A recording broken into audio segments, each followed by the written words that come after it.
En marge de l'atelier des formations sur l'outil de planification et de budgétisation ONELF, organisé par le PRODES à travers le contrat d'assistance technique du consortium ICE en sigle, à l'intention des différents cadres du ministère de la Santé, Hygiène et Prévention, au niveau central et de partenaires des mises en œuvre de projets de l'Union européenne, tenus du mardi 21 au vendredi 31 mars 2023 à Matadi, que la cellule de communication du PRODES s'est intéressée sur le mobile et les objectifs de ces assises.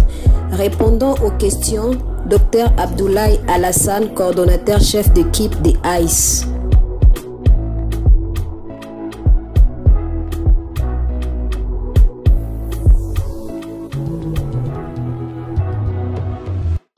Moi, je suis le docteur Alassane Abdoulaye.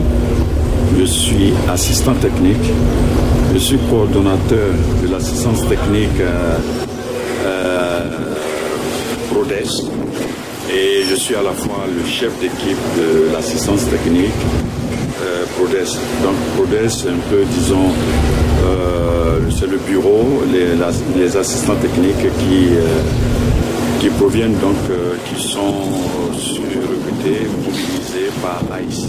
Voilà. Et cet atelier est un point assez important pour le programme PRODES, dans la mesure où, comme vous le savez, le PRODES couvre un certain nombre de provinces.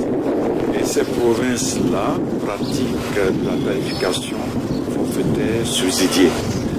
Et ça veut dire à la fois, donc, on cherche comment améliorer l'accès des populations aux soins de qualité.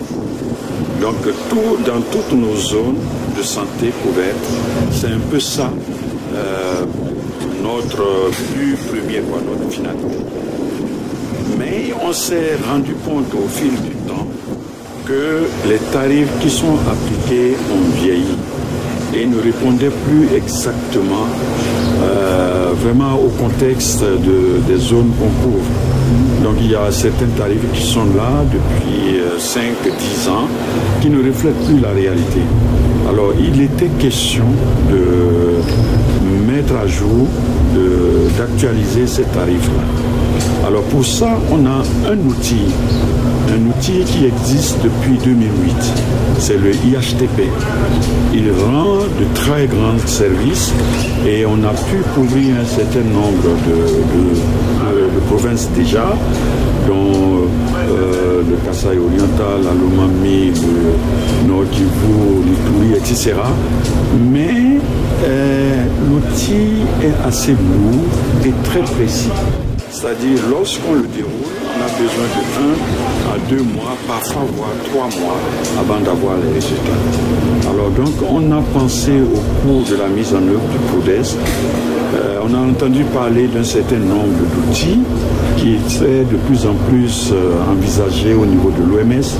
Même le IHTP a été donné par l'OMS, mais de plus en plus de pays vont vers le One Health. Alors on s'est dit, s'il y a cet outil, pourquoi ne pas essayer de l'utiliser aussi pour voir est-ce que ça peut nous permettre, s'il est un peu plus souple, est-ce qu'il peut nous permettre d'avancer un peu plus rapidement pour couvrir l'ensemble de nos formations sanitaires. En réalité, c'est là l'objectif un peu de l'organisation de cet atelier. Actuellement, on a pu mobiliser, ça fait depuis 2021, on cherche à mobiliser ces gens-là. Bon, nous, dans nos dispositions, ce n'était pas assez facile, mais finalement, on y est actuellement. Alors, c'est le One Health. Ça veut dire, bon, c'est un outil certainement qui va même au-delà de IHTP, parce que lui, il permet à la fois de faire la programmation, que ce soit stratégique ou opérationnelle, et maintenant d'estimer des coûts par les hôpitaux. Donc, c'est là où on a entrepris de renforcer la compétence de tous les posteurs qui avaient été formés à ministère de la Santé. C'est là où on